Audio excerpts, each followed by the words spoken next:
Greetings everyone, I'm using my old camera and I noticed that this has a small space compared to my new one.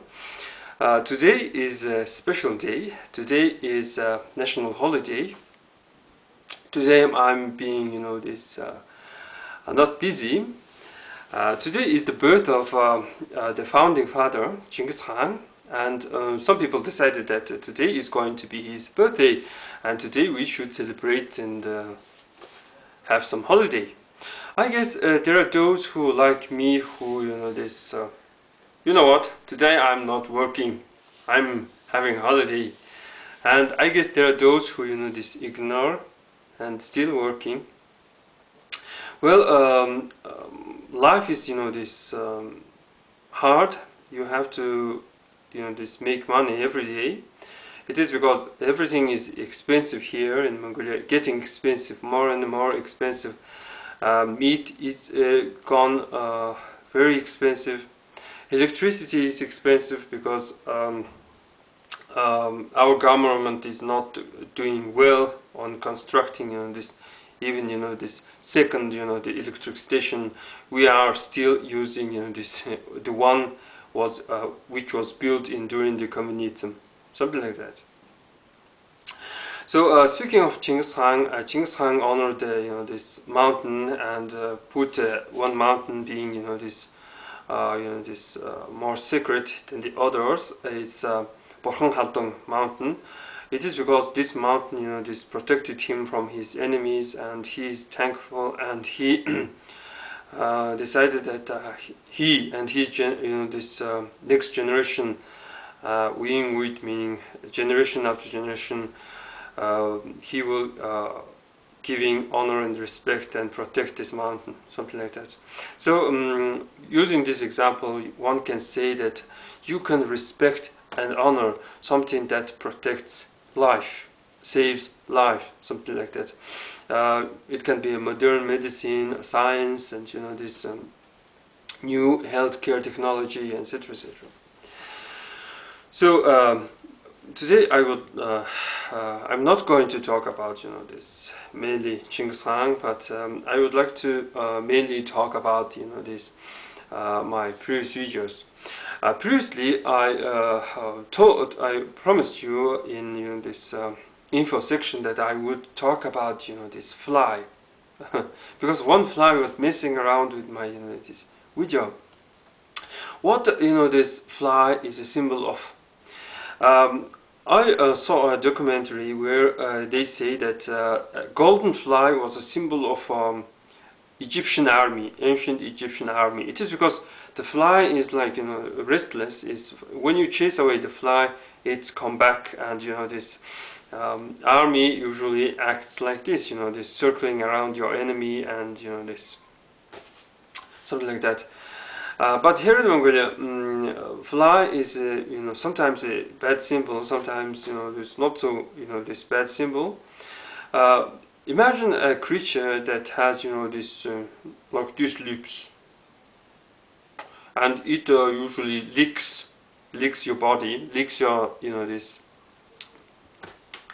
cheeks, and it's like a kiss. So this creature is trying to kiss your cheek, kiss you everywhere, even in eye, and etc., etc. And you try to chase it away, and it's constantly coming back. So in poems, in songs, a fly is a symbol of a lover. So when someone is singing that the fly that's sitting on a window is angry when you chase it away.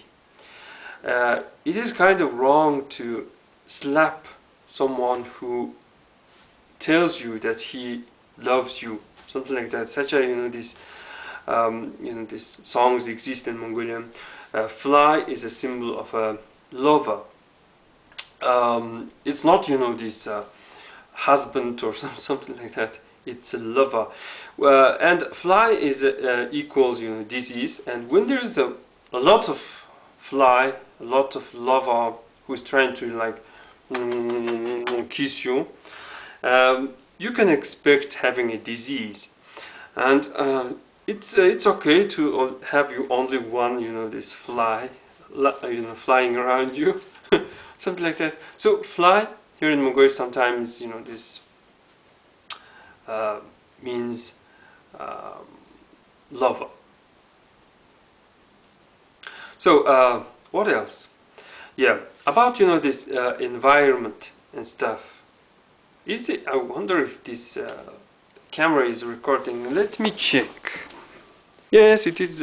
It's still recording. It has no lights on it, so I'm like worried. So yeah, about the environment and stuff. Maybe this. Borhong Haltong was a holy mountain for Chinggis Khan, but this. A lot of people live in Ulaanbaatar.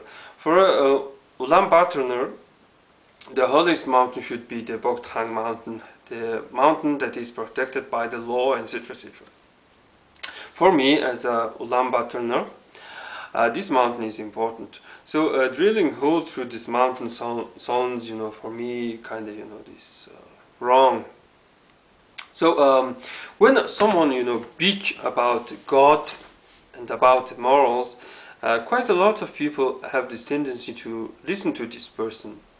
And when someone bitch about, this environment, the well-being of animals, less people have this tendency to watch, listen to this person. It is because people usually care only about their well-being, not the well-being of animals. So human life usually put in a first place, and everything that is related with the human life, like this God, is important.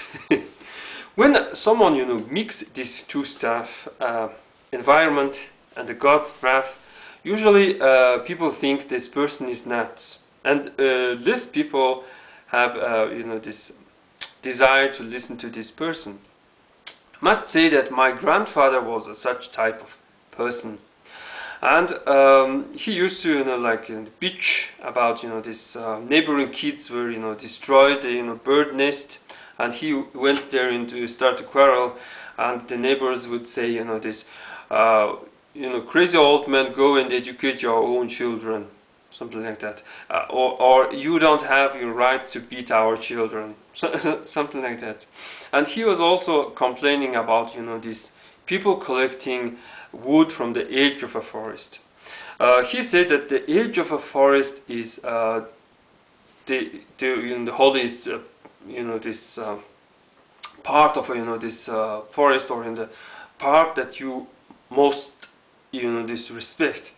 It is because the edge of a forest is the edge of your habitat and the habitat of the forest. The forest spirit or something like that. So it's like a border. When you're destroying some, this country's border, this the spirit of this, not this. Imagine the forest being a country, and imagine you are being so lazy, so stupid that you don't travel deep into the forest and choose, this right wood, or this dead or dry wood, but you simply cutting down the edge of a forest. It means you are not respecting the border of this country called a forest. And if this country called the forest has a spirit, surely this spirit tries to get angry, and this, you will face the wrath of this God and something like that. So a similar, attitude or towards certain stuff is in our shamans, and their shamans like to say that this, because of you did not give respect to this local spirit, etc., etc., they are punishing you. You have more snow disaster, and etc., etc. And yeah, I know that this is something global, and one must adapt to this new harsh environment where summer is so hot and winter is so cold. And I know that there is a global warming, but somehow winter is getting more and more cold, and summer is like getting more and more this hot. So there is this this kind of is not stable, not in one line. So people have, you know, this. People are not so, you know, this fast adapting to this new change, and they usually lose their livestock in snow disaster when the winter is so cold. You can, you know, survive any cold if you have enough food. You could, you know, this plant, you know, food for your livestock, but here in Mongolia, people have this, don't have the, you know, this farming notion, or I mean this agricultural notion that you could, you know, plant food for your livestock. So education is needed, and you know, shamans also needs to be educated that you know, this Mother Earth is not almighty. Sometimes she needs our support. Sometimes we need to plant a tree, not you know, this constantly worshiping to a tree and expect that, you know, these trees grow for themselves. We need to help to Mother Earth. And a horrible notion exists among the people that, you know, this farming is you know, this hard and harsh job, and you cannot make, you know, much of a money, and this job is for those who, you know, this it's a dirty job for dirty people, something like that. This is a very bad notion, and this must be like changed, because, you know, there's less people working in the sector of, you know, this food and, you know, this agriculture. The food price is very high. It's getting more and more high in Mongolia. And if we are concerned that we would be strong and, you know, powerful nation, we need to like consider the old saying like hun nimher hunsnim, or, you know, there's something like that. It is kind of strange word, like meaning don't add people, add more food, something like that. Or maybe I'm mistaken. Simply the word means that, you know, in order to increase your population, you need to you know, to consider about the food. In order to have hun, you need to have huns. Hun goes together, and you have to work for it, something like that. So yeah, about, you know, this people without culture. I told you that there can be people without culture. Some may wonder that, you know, this basically everyone has a culture. You know, their culture can be, you know, high. There can be low culture. High culture can be called as, you know, this own traditional clothing, own beliefs, own God, own writing system, and everything, own architecture, like, you know, this mosques, churches, etc., etc. And low culture, where you simply have, you know, some habits, or some, you know, this some small principles you follow, but there can be those who without culture. A person without, you know, culture can be equally dangerous, like a person with a culture, an aggressive defender of a culture, a pepper guy. Let me focus on the people without culture. You know, the people without culture and principles, etc., etc., from the, you know, lower class can, you know, they sell their themselves, even sell their, you know, this land, sell their identity and everything. Sometimes, you know, people without honor usually try to, you know, this immigrate, try to go to certain places, and, you know, this start new, you know, this start to have new honor, new home, new shelter, new work, etc., etc. But you have to be, you know, somewhat, you know, have to somewhat critique about these people. About people of upper and, you know, this middle class without culture. Sometimes these people do not, you know where they live, in what country they live, what kind of customs these people have, and for example, you know, this We didn't even know what is this credit card. And nowadays people walk with this plastic credit card and without cash. I guess it is because some fear of for pickpocketing and stuff. And when you are this having this somewhat this service in this some this shops or etc etc, you should have some amount of this cash, because people honor and respect cold cash, not the plastic cards. And some people forgot about it, and sometimes they forgot to take money from their credit card, and they they create this quarrel. And one of my friends, this Altendorfer, even noticed that this when this someone's credit card is not working, the old lady was creating a quarrel and stuff. So there are those who do not think about the other people. Sometimes I like to think about the other people, because I enjoy the safety of community, and when people are together, there is a certain amount of the safety. In the running water, people are working for other people, etc., etc. But there are those who demand this high respect from the other people, and those who think that person who is working in a shop must like obey, or this service, this, how to say, like a slave. They are not considering this the worker being someone's sister, someone's brother, someone who is close. This how to say. You will not treat someone no, like this way. I mean, imagine you went to a store and you see your sister working there, servicing, and you will be kind towards this person.